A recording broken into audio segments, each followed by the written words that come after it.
So apparently we're already a month through 2021, which means that thousands of year 12 students are already beginning in their year. Maybe that's even you. This is actually the most important year of your life. Well, not exactly, but if you do want to achieve as best as you can this year, this is the video for you, and we're going to go through how we can make this happen. Hi guys, Archer here, a second year medical student, and on this channel we learn how to learn so that we can focus on putting our time more intentionally where we want, so we can spend more time on the things and people that matter. I know how crucial it was for me personally to start off year 12 on the right foot, and if you want to achieve highly yourself, then that means you need to be very prepared for those first tests and assignments that come up. In fact, you even need to be ready before you walk into the classroom, but I'll explain that more later. We'll start by going through time management and prioritization, then we'll talk a little bit more about health, and then finally we'll talk about study efficiency.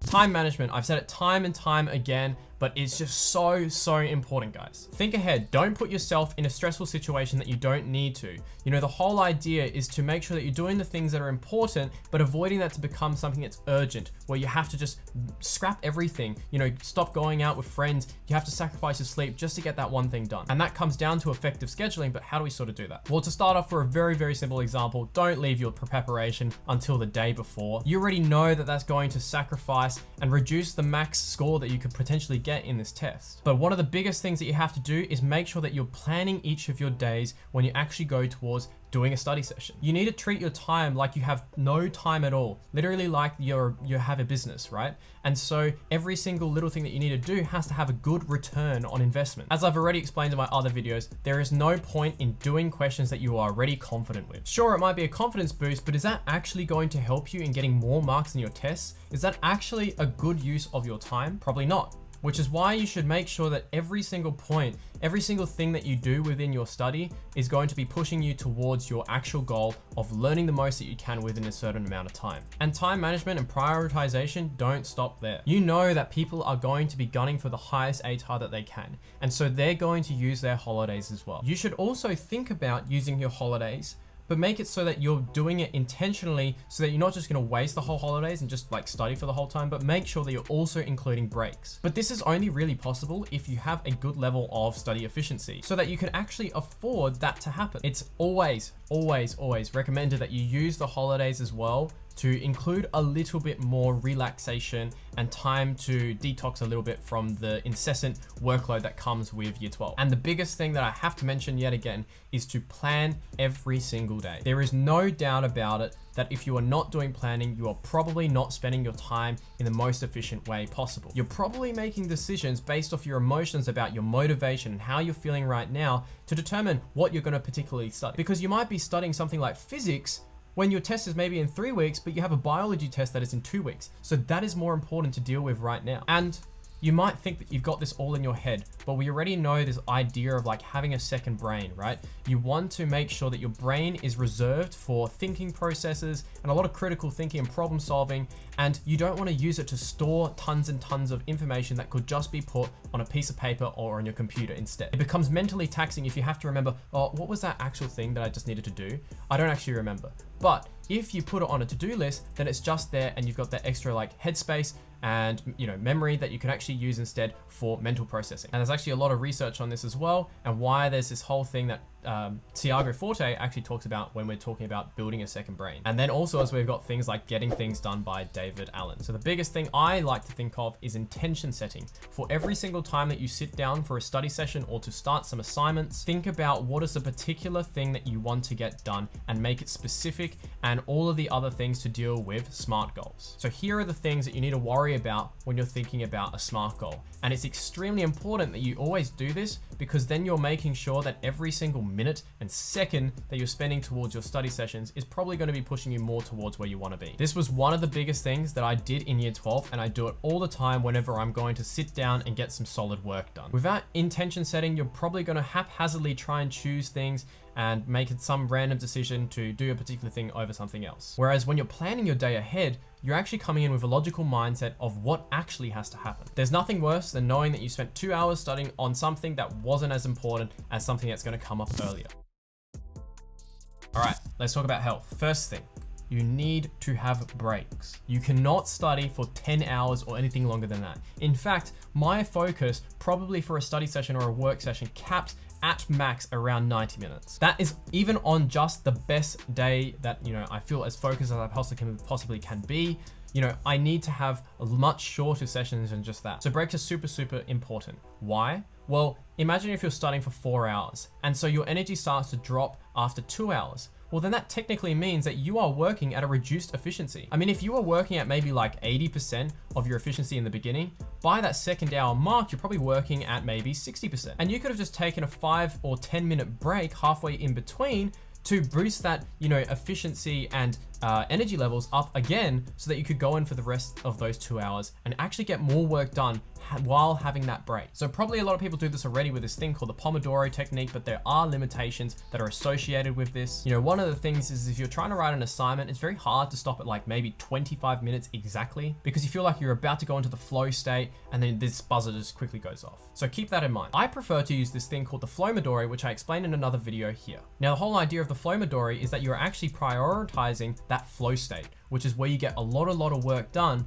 without actually thinking about the time that passes. You know, it goes pretty quickly as well because you're just getting so much work done, and that's where our efficiency peaks. You will have to find the right balance for you in terms of your breaks, but I will have a later video that talks about how can we optimize those breaks as well. You want to have a productive break, and that doesn't mean like checking emails, responding to comments, checking out Facebook, Instagram, all that sort of stuff just in your break while doing other things simultaneously. A productive break is having a real break, getting away from your study room or something like that and actually going outside and maybe going for a little bit of a walk. You need to make your brain switch off as much as possible so that when you come back into your study session, you're ready to go. But you don't want to have a break so long that you actually forget about the task that you were working at. Okay, so another thing that I've noticed that is really important is to have some other outlet during year 12, whether that be sport, extracurriculars like music, or doing some other things like catching up with friends and family, or running YouTube, or like, you know, other online business as well. You need to have something else. There's no point focusing on study if you're just going to lean towards burnout, because if you think about efficiency, burnout is 0% efficiency, and it's not something that is so like out there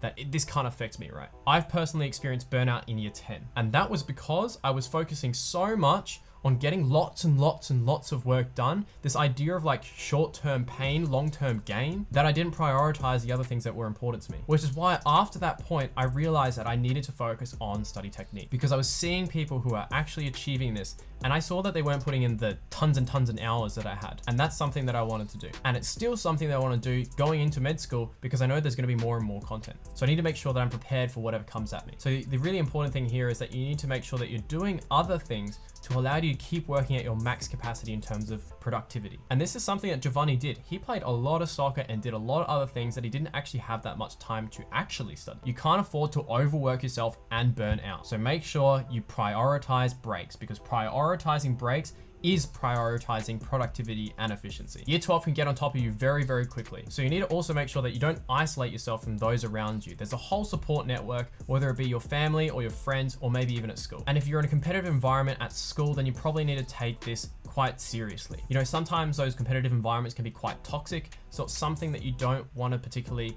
get yourself involved in all the time. You've heard it time and time again.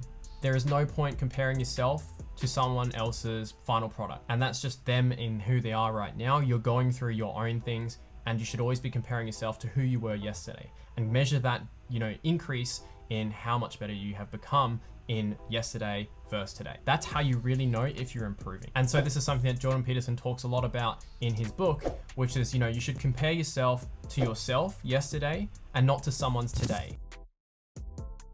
Okay, so here's the big one, study efficiency. My whole channel has videos about study techniques and study techniques and study techniques. It is only really possible to prioritize these other two things that I've mentioned if you are efficient with the way that you study. You need to constantly dig for the weaknesses that you have with the content that you're going through and the processes that you're using, and you need to consistently refine those systems as well that you are using to go through year 12. I do this on a weekly basis and even on a daily basis sometimes as well. If you sort of think about it, an Olympian will spend about 80% of their time focusing on diet, training, practicing, all that sort of stuff to prepare for their events. And then they'll probably spend only 20% of their time performing in those events. If we think about how we sort of go about studying, where do you sort of lie? I would say most students are around like 95% performing and just studying, and maybe spending only 5% of their time focusing on refining these processes and how they actually go about their study. And more often than not, that 5% isn't even spent that well. Like they're just trying to find out all these other things that, you know, this friend said, oh, I'm using this sort of technique, maybe you should want to use this, or oh, that guy did well, I might try that out as well. You got to rely on the research, and that's what I try to show you guys as much as possible, and I'm consistently learning all the time as well. So one of the biggest things that I found quite recently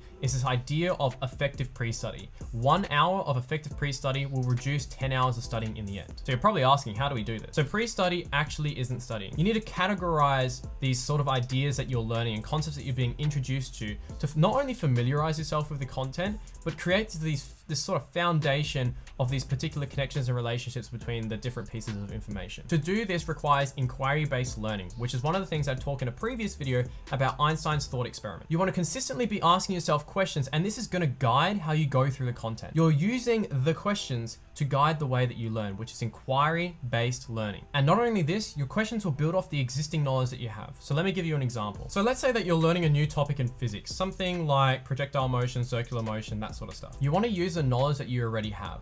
So when you're learning about projectile motion, you might ask yourself, okay, why is this important and why am I learning this? And then you'll probably ask, okay, how is this actually related to what I know already about gravity? Or how I throw a particular thing and it follows this parabolic motion. Remember that you're not trying to memorize how this particular things, you want to understand how projectile motion works. Just like you won't remember that a tennis ball follows this sort of trajectory. And as well, you probably won't try and remember that your phone would follow a similar trajectory, or like your iPad or something else that you could throw. You're just going to understand the concept of how projectile motion creates this shape. Same thing with gravity. You're not going to remember how a bowling ball drops as opposed to a feather.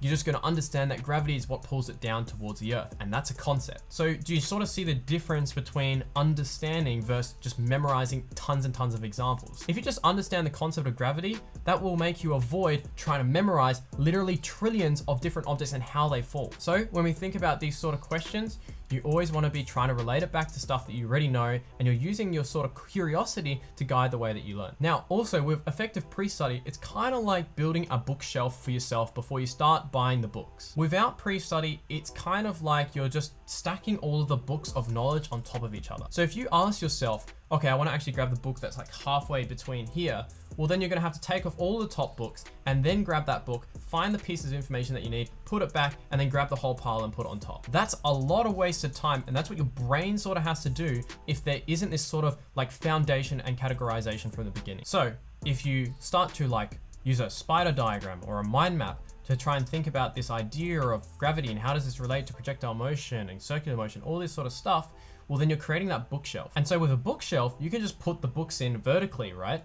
And so if you just wanted to get a piece of information, you could just quickly grab it, find the information and put it back. So what this actually requires you to do is have that bookshelf from the beginning, have that structure and organization. If you are not doing this and having effective pre-study, effectively what that means is you're just waiting for the bookshelf to create itself, to see how all these sort of things interrelate together and for them to organize themselves. And that's not going to happen. The bookshelf is not going to make itself. When it comes to studying, people just hope for that to occur, and that by the time they come to the test, it all sort of just makes sense just enough, and then you go into the test. And I've hardly met anyone who has probably said that they wouldn't have benefited from more time to study for a particular test, because they're always like, oh, if I just had one more week, all of this would have made sense. So you're fighting against time, and that's why study techniques and prioritizing your efficiency is so important. So what's the best way to get started with mind maps? It's literally just to get started with them. You'll figure out a way that sort of works better for you, but there's so much research that is backing this up. And yes, guys, I will be making a video on this in a later date. I'm just getting all the research together and making sure that it's the best video that I can make for you guys. And if you've liked this video, make sure to check out my playlist on study and productivity, and make sure to like and subscribe, and I'll see you guys in the next one.